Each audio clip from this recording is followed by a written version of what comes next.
마가복음 14장 1절부터 9절까지 말씀 한 절씩 교독하고 9절은 같이 읽도록 하겠습니다.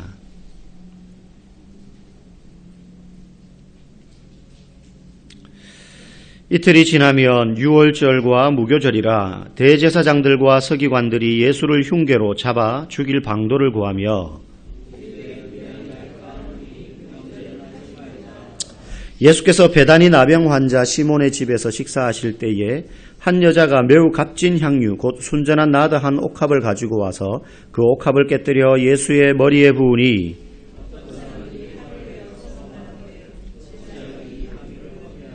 이 향유를 300데나리온 이상에 팔아 가난한 자들에게 줄 수 있었겠도다 하며 그 여자를 책망하는지라.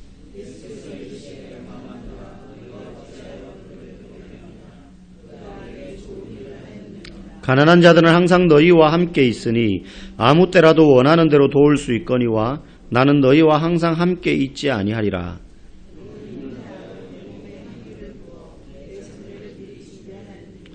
내가 진실로 너희에게 이르노니 온 천하에 어디서든지 복음이 전파되는 곳에는 이 여자가 행한 일도 말하여 그를 기억하리라 하시니라. 아멘. 장례를 준비하는 사람이라는 제목으로 말씀을 잠시 나누겠습니다.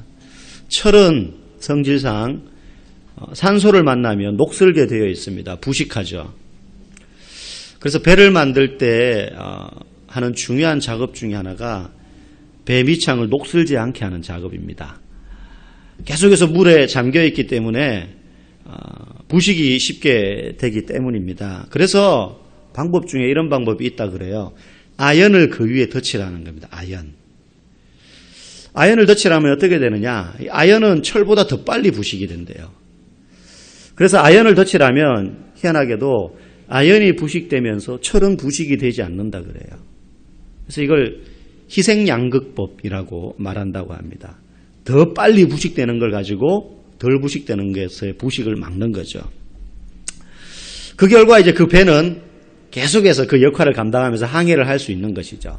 주기적으로 또 이제 그런 칠을 해줘야 되겠죠. 아연을 칠하고. 그래야지 오랫동안 사용할 수 있는 겁니다. 고난주간을 우리가 맞이했는데요. 예수님이 우리에게 행하신 것도 이와 같은 것입니다. 원래는 우리가 녹슬어서 못 쓰게 되어야 될 사람들이에요. 죄로 말미암아 기능을 할 수가 없죠. 하나님의 영광을 가리는 인생이 될 수밖에 없습니다. 그럼에도 불구하고 예수님이 대신 십자가에서 녹슨 못에 못 박히셨어요. 그래서 그분이 우리를 대신해서 녹이 쓰셨습니다. 예수님이 우리 대신해서 우리의 죄 위에 덧입혀지셔서 우리 대신 녹이 쓸었기 때문에 우리가 생명을 얻어가지고 이 시대를 살아갈 수 있는 것입니다.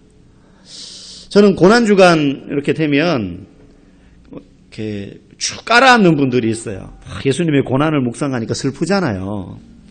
그런데 저는 만약에 예수님의 삶이 사역이 고난으로만 끝나는 일이었다면 우리가 슬퍼해야 되죠. 애통해야 되죠. 근데 우리는 무엇에 대한 소망이 있습니까?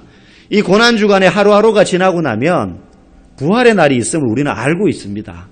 모르는 사람이라면 몰라도. 그렇기 때문에 어쩌면 고난의 깊이가 더해지면 더해질수록 찬란한 부활의 아침도 우리에게 더 가까이 다가오는 것이죠. 그래서 고난주간의 의미는 묵상하되 우리의 삶에 뭐가 있어야 돼요? 부활에 대한 밝은 소망, 기쁨, 기대, 이게 우리 안에 있어야 정말로 이 고난의 주간이 우리에게 더 큰 참된 의미가 있다고 생각합니다. 예수님이 고난당하신 것도 고난당함으로 끝내기 위해서가 아니라 부활을 준비하기 위해서 고난을 당하신 거니까요. 오늘 우리가 읽은 본문도 마가복음을 계속 보고 있는데 이제 유대 종교 지도자들, 대제사장들과 그리고 유대 종교 지도자들이 예수님을 잡아 죽일 계획을 세웁니다. 그동안은 눈에 가시처럼 여겼지만 그저 해꾸지 정도하고 혼내고 대적할 정도였지만 이제는 더 이상 이 양반을 키워놓으면 안 되겠다. 가만히 내버려두면 안 되겠다. 자기들에게 있던 종교적인 기득권이 사람들의 어떤 분위기가 예수님께로 다 쏠릴 것 같고 그러니까 그냥 두면 안 될 것 같은 거죠. 그래서 예수님을 이제는 죽이려고 계획을 세웁니다. 그런데 그들이 처음에 생각했던 때가 6월절 큰 명절과 어느 정도 겹치는 거예요. 그래서 아무래도 그때는 유대 땅 전역에 있는 유대인들이 예루살렘으로 다 모이니까, 사람이 많이 모이니까 거기서 만약에 예수를 잡아 죽이게 되면 밀란이 나거나 큰 소동이 날 수도 있으니 예수님을 지지하는 사람들이 많다 보니까 그 전에 예수님을 잡아서 없애자. 그래서 오늘 본문에 보니까 6월절 이틀 전에 예수님을 붙잡으려고 계획을 세웁니다. 아마 그들의 입장에서 보면 너무나 절호의 기회예요. 오히려 예수님을 죽이고 싶었는데 그렇게 계획을 세워서 실천할 수 있는 시간이 당겨졌으니까 더 호재죠. 명절 전에 빨리 일을 끝내자. 그래서 어쩌면 이 사람들은 자기들의 계획대로 일이 맞아 떨어지는구나. 우리가 생각하는 것보다 더 일이 순조롭게 돌아가는구나. 그렇게 생각했을 수 있습니다. 그런데 우리가 말씀을 좀 더 면밀히 보고 한 걸음 떨어져서 생각하면 이 대제사장들이 꾸미고 있는 이 악한 계획들조차도 하나님의 구원의 큰 강물 가운데 들어있다는 거예요. 사람들은 그렇게 생각합니다. 인생의 계획을 세워요. 내가 몇 살쯤 되면 어느 자리에 가 있고 어느 회사에 취직하고 자녀를 낳고 결혼을 하고 자녀를 낳고 또 이 자녀가 클 때쯤 되면 이 정도 돈이 필요하니까 내가 지금부터 이런 준비를 해야 되고 나름대로 인생의 계획을 세웁니다. 그러면 우리는 어떤 착각에 빠지느냐 하면 내가 짠 인생의 계획대로 살아간다라는 생각을 해요. 내 인생을 내가 컨트롤한다고 생각합니다. 그런데 사실은 우리의 인생의 계획을 세우면 살아가지만 그것도 사실은 하나님의 구원의 역사 가운데 들어있는 섭리에 포함된 계획이라는 거죠. 이걸 단순하게 생각하면 고난당하는 것도 하나님의 뜻이구나 이렇게 생각할 수 있어요. 그러나 그렇게만 생각하면 안 되는 이유가 우리의 삶에 때로는 예기치 못했던 고난이 찾아오고 불의의 사고가 찾아오기도 하고 사업이 망하기도 하고 때로는 이혼을 할 수도 있어요. 자녀가 믿었는데 대학에 떨어지고 그 다음에 또 떨어지고 재수 3수 4수 할 수도 있어요. 요즘 공무원 시험이 너무 힘드니까 대학 가는 거는 유도 아니에요. 제가 청년부 지도할 때 노량진에 여러 번 신방을 갔었거든요. 시험 공부하는 애들이 있어가지고 가면 정말 작아요. 누우면 침대요, 앉으면 책상이에요. 딱 돼가지고. 그리고 거기 신방을 갔는데 둘이 딱 앉았는데 말도 크게 못해요. 기도하는데 소곤소곤 기도해줘야 돼요. 왜냐면 옆방에서 좀 목소리 크면 옆방에서 똑똑 두드려요. 놓고 하면 다 들릴 정도로 너무 허술한 그런 방에서 생활을 해요. 그런데도 거기에 한 달에 30만 원씩 막 이렇게 주면서 20몇만 원씩 그 방값만. 또 시험 공부하는데 돈 들어가죠. 그렇게 하는데도 안 되는 거예요. 안 되는 거예요. 어젠가 또 공무원 시험이 있었더라고요. 뉴스 보니까. 그래서 인터뷰하는데 인터뷰를 안 하는 게 더 좋을 것 같다 싶은데 시험 치고 나오는 애들 보고 열심히 준비했습니까? 그러면 다 열심히 준비 못했다 그러죠.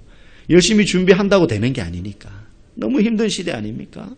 그렇게 떨어지고 이러면 사람이라면 마음속에 원망이 들어요. 원망이. 처음에는 자기 자신을 원망하다가 나중엔 다른 사람을 막 원망하는 거죠.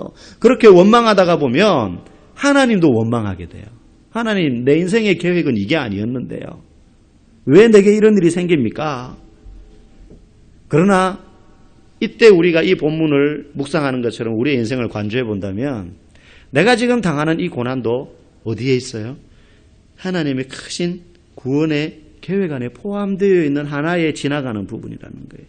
예수님이 고난당하시지만 이 고난이 고난으로 끝나는 것이 아니라 부활의 소망을 향하여서 나아가는 과정 중에 있어서 우리가 고난주간을 이 시대에 보내면서도 하루하루 고난주간의 하루하루가 지나가는 것이 고난의 깊이가 더해지는 의미만 있는 게 아니라 부활의 산소망이 점점점 내게 실체로 다가오고 있다는 소망을 가지고 살아가게 되는 것처럼 우리의 삶에 고난이 찾아오고 어려움이 찾아올 때도 그게 끝이 아니라 그 이후에 있는 하나님의 크신 계획을 향하여서 나아가는 과정 중에 있다라는 것입니다. 그래서 여전히 나는 지금 고난 중에 있지만 내 삶은 하나님의 인도함을 따라 진행되고 있다. 그리고 여기가 끝이 아니다. 이 소망을 가지고 사는 사람이야말로 인생에 그저 일이 잘 풀려서 즐겁고 행복한 것이 아니라 고난이 찾아오고 예기치 못한 어려움이 찾아온다 할지라도 낙심하지 않을 수 있다는 것입니다. 저와 여러분이 하루하루 살면서 이 놀라운 하나님의 인생의 계획과 부활의 소망을 가지고 이번 한 주도 살아가시기를 간절히 소원합니다. 오늘 본문에 보니까 한 여인이 나와서 예수님에게 향유를 붓습니다. 향유를 부어요. 요한복음 12장에 보면 사실은 이 내용이 좀 더 자세하게 나와요. 오늘 본문에는 이 여인의 이름이 누군지, 향유 붓는 여인에 대하여 책망한 사람이 누군지 안 나타나지만 요한복음 12장 같은 사건을 기록한 내용에 보면 이 여인의 이름이 나사로의 누이 마리아라고 이야기하고 있습니다. 그리고 이 자리에 나사로도 있었어요. 본문에는 등장하지 않지만. 이 마리아가 예수님에게 향유를 부었습니다. 근데 제자들이 막 따져 물어요. 그 돈으로 차라리 그걸 팔아서 그 돈으로 가난한 자들을 구제해 주는 게 훨씬 나은데 왜 이렇게 쓸데없이 허비하냐? 따져 묻습니다. 왜냐하면 이 향유가 그만큼 비쌌기 때문에 그래요. 돈으로 만약에 판다면 그 당시 시세로 300데나리온. 이 당시 노동자의 하루 품삯이 1데나리온이었기 때문에 평균적으로 300데나리온이면 1년 동안 고스란히 벌어서 모아야 되는 돈이에요. 그래야지 이 정도의 양의 가치의 향유를 살 수 있습니다. 그러니까 비싸죠. 요한복음 12장에 보면 이렇게 딴지를 건 제자가 누구냐 하면 바로 가룟 유다예요. 가룟 유다. 가룟 유다가 왜 딴지를 걸었느냐? 거기 보면 아주 친절하게 설명을 합니다.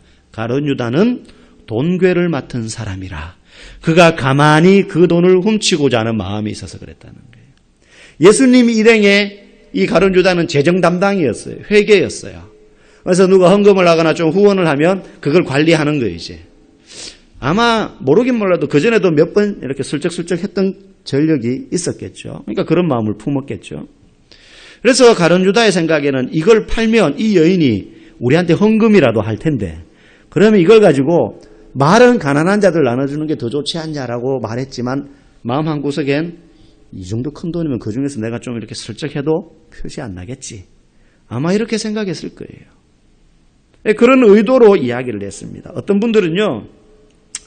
이 부분을 가지고 이렇게도 묻는 분이 있습니다. 목돈이 생겼어요. 목돈이 생기면 그거 그냥 사사로이 개인적으로 뭐 가난한 사람들 돕는 그것도 좋지만 그렇게 하면 안 되고 교회 헌금해야 돼. 교회에서 알아서 그렇게 하잖아. 그렇게 적용하는 분들이 있어요. 물론 틀린 말은 아니에요. 그런데 이 본문은 그런 것들을 정해주는 기준이 되는 본문은 아니에요. 목돈이 생기면 그러면은 알아서 가난한 자들 돕는 게 나아요? 그건 그때그때 다른 거예요. 교회 헌금하는 게 좋을 수도 있고 직접 본인이 직접 돕는 게 더 좋을 수도 있는 거죠. 어쨌든 이 사건에서 제자가 가룟 유다가 그거 팔아가지고 가난한 자들 돕지 왜 이렇게 쓸데없이 낭비하냐라고 말할 때 예수님이 대답하신 답이 있습니다. 우리 6절 7절 말씀 같이 한번 읽어볼까요? 시작. 예수께서 이르시되 가만두라 너희가 어찌하여 그를 괴롭게 하느냐 그가 내게 좋은 일을 하였느니라 가난한 자들은 항상 너희와 함께 있으니 아무 때라도 원하는 대로 도울 수 있거니와 나는 너희와 항상 함께 있지 아니하리라. 네. 자, 지금 이 장면은 일상적이지 않은 장면입니다. 우리가 평소에 교회 와서 주일날마다 헌금하는 것처럼 일상적인 장면이 아니에요. 값어치도 값어치지만 향유를 깨어서 살아있는 사람 머리에 붓는다. 보통 향유를 언제 썼느냐 하면 아픈 사람의 상처를 치료하거나 죽은 사람 장례식을 치를 때 향유를 썼어요. 더운 지역이었기 때문에 시체가 빨리 썩어요. 그래서 악취가 쉽게 나기 때문에 그걸 방지하고자 향유를 몸에 발랐어요. 그런데 산 사람에게 지금 이 여인이 향유를 붓고 있거든요. 마치 장례식을 준비하는 것처럼 죽은 사람에게 붓고 있는 것처럼. 그리고 너무너무 비싼 향유였어요. 여러분 300데나리온 정도 값어치 나가는 향유라면 그 당시 유대 여인들은 결혼을 하면 지창금을 가지고 갑니다. 그럼 돈을 가지고 가기도 하지만 그러니까 그때는 여자가 시집을 가면 오히려 돈을 들고 가야 돼요. 네. 이때는 여자가 굉장히 천하게 여겨졌기 때문에 돈을 들고 가거나 결혼을 할 걸 대비해서 평소에 돈이 생기면 그 향유를 사서 병에다가 모아요. 밀봉을 하고. 그래서 결혼할 때 그 향유 병을 가지고 가는 거예요. 그래서 결혼 생활을 하다가 갑자기 돈이 필요할 일이 생기면 이걸 팔아서 돈으로 바꿔가지고 필요할 때 쓰는 거죠.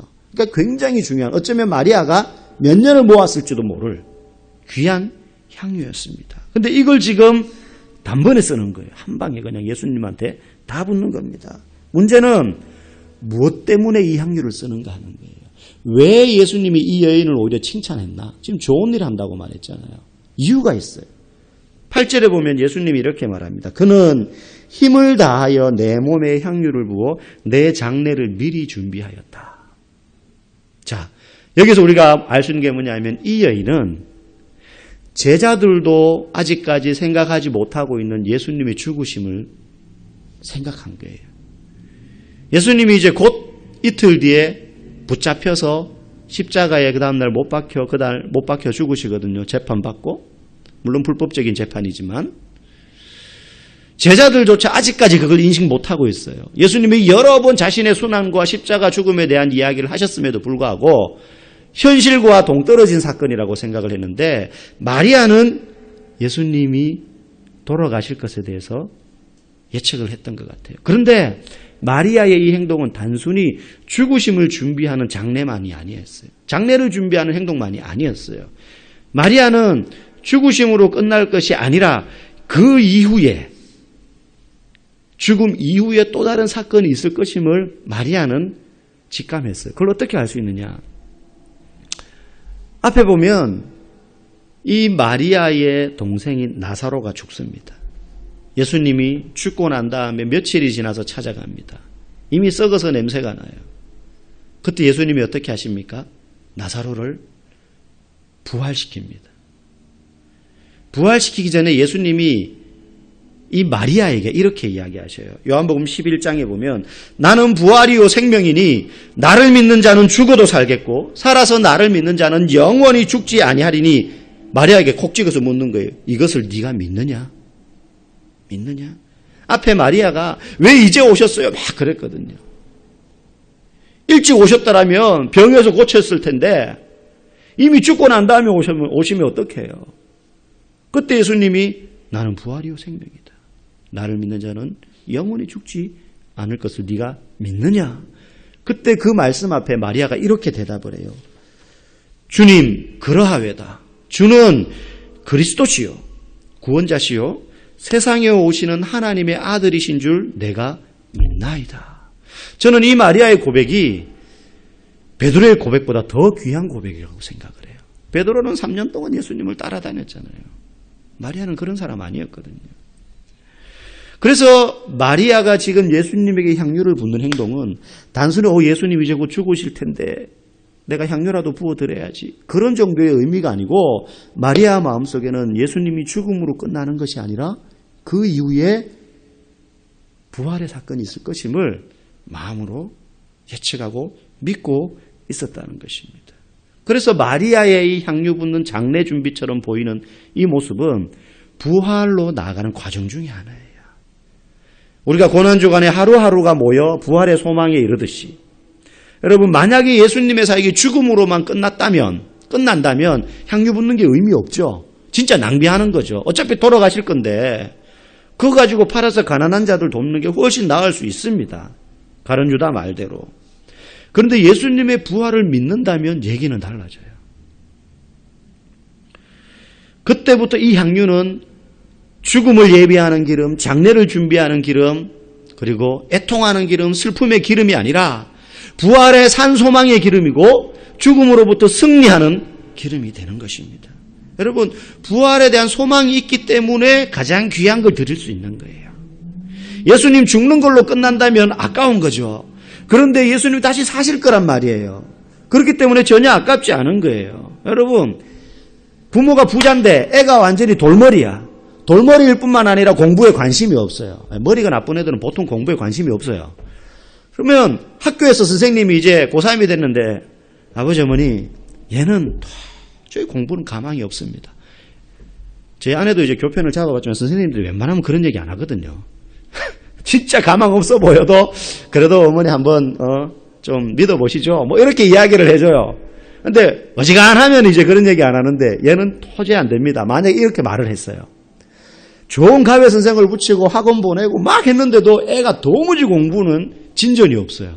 그래서 애가 엄마 나는 공부하기 싫어. 난 그냥 기술 배울 거야. 그러면 걔한테 공부시키고 대학 보내려고 쏟아붓는 돈이 얼마나 아깝습니까? 차라리 걔 그냥 기술을 보내는 게 나아요. 기술 가르치는 게 나아요. 기술 가르치는 게 나아요. 병원에서요, 중환자가 들어왔는데 막 오만 치료 다 해보고 했는데도 가망이 없어요. 숨을 헐떡헐떡거리고 있어요. 예. 그 임종을 앞두신 분들을 여러 번 이렇게 가보거든요. 목사님 빨리 와주세요. 의사가 이제 자식들 다 얼굴 보게 하래요. 그럼 이제 곧 이제 오늘 밤을 못 넘기거나 곧 돌아가신다는 거예요. 그럼 가서 이렇게 만져보면 발 만져보고 손 만져보고 배 위에 손을 얹어서 배가 차잖아요. 그러면 진짜 이제 얼마 안 남은 거예요. 뭐 길어야 한두 시간, 몇 분 안 남은 거예요. 보통 병원에서는 길게 잡아요. 막 간암 뭐 말기인데 수술도 안 돼요. 병원에는 길어야지 석 달입니다. 근데 제가 가서 보면 한 달도 못 살 것 같아요. 그런 분도 한 3주 만에 돌아가시고 그래요. 그래가지고 그런 분들 가서 이제 임종기도 해드리고 하는데, 만약에 의사가 그래도 이 약만 먹으면 살 수 있습니다, 요 수술만 하면 살 수 있습니다, 그런 희망이라도 있으면 거기에 돈 갖다 붓고 치료비 갖다 붓고 하는 게 안 아깝죠. 근데 만약에 이제 이거 떼고 나면 오늘 밤 못 넘깁니다, 그러면 거기다 대고 막 그냥 살려주세요 하고 이렇게 하는 게 얼마나 허비되는 겁니까? 어떤 의미에서는. 마음으로는 정이 있지만은. 만약에 예수님이 죽으심으로만 끝난다면 이 마리아의 향유 붓는 행동이 낭비죠. 그런데 부활의 소망을 믿는 사람이라면 다르다는 겁니다. 여러분, 마리아에겐 그 믿음이 있었어요. 마리아는 이 기름을 붓는 것이 부활의 소망을 믿기 때문에 드러나는 증거였어요. 우리가 예수님을 믿으면 증명을 해야 됩니다. 우리의 믿음에 대해서. 네 믿음을 내게 보이라라고 이야기하시잖아요. 지금은 결혼하셨지만, 결혼에 다 성공하셨지만, 결혼할지 안 할지 모르는 연애 시절에 혹시 아내분들이 이제 남자친구한테, 남편한테 이런 얘기 혹시 하신 적 있어요? 자기야, 나 사랑해. 사랑하지. 그러면 자기야, 나를 위해서 저 하늘에 별 따줄 수 있어? 그때 남편이, 이 여자가 무슨 말로 안 되는 소리, 그걸 별을 어떻게 따? 이렇게 다큐로 이야기하셨다면 아마 여러분 결혼 못 하셨을 거예요.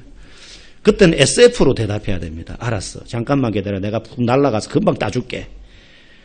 보통 아내들이 그렇게 요청하면요, 딸 걸 기대하고 따달라 그러는 게 아닙니다. 그거를 진지하게 너무 받아들여가지고 저걸 어떻게 따냐고 이렇게 말씀하시면 안 돼요.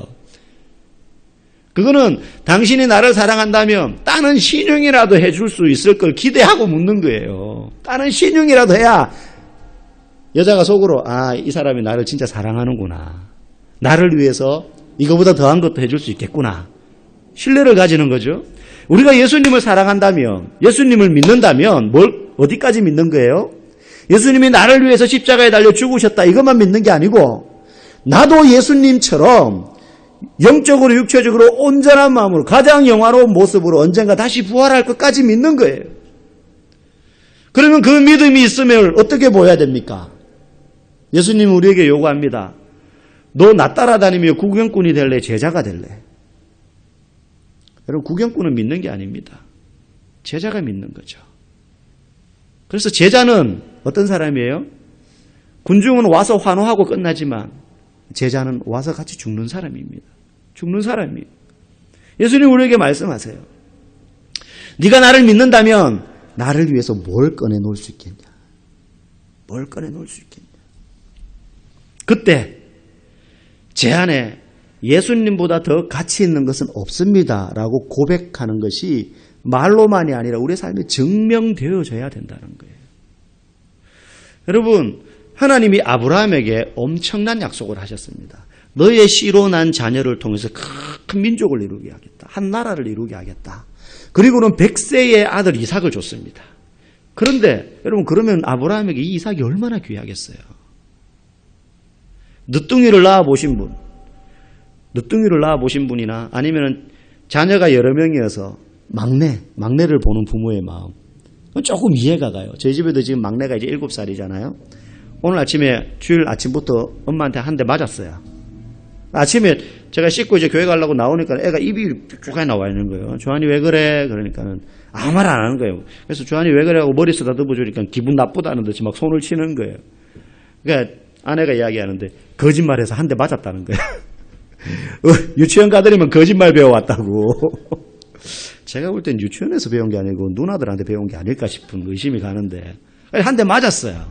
그러니까 막 입이 이렇게 나와 있는 거예요. 맞으니까. 근데 제 눈에는 그것도 귀여운 거예요. 막내니까. 큰 애들은 그렇게 귀엽진 않아요. 근데 막내니까 귀여운 거죠. 여러분 100세에 낳은 아들이면 요즘식으로 이야기하면 눈에 넣어도 안 아픈 아들이고 그냥 안고 줄줄 빨았을 것 같아요. 그냥 줄줄 빨았을 것 같아요.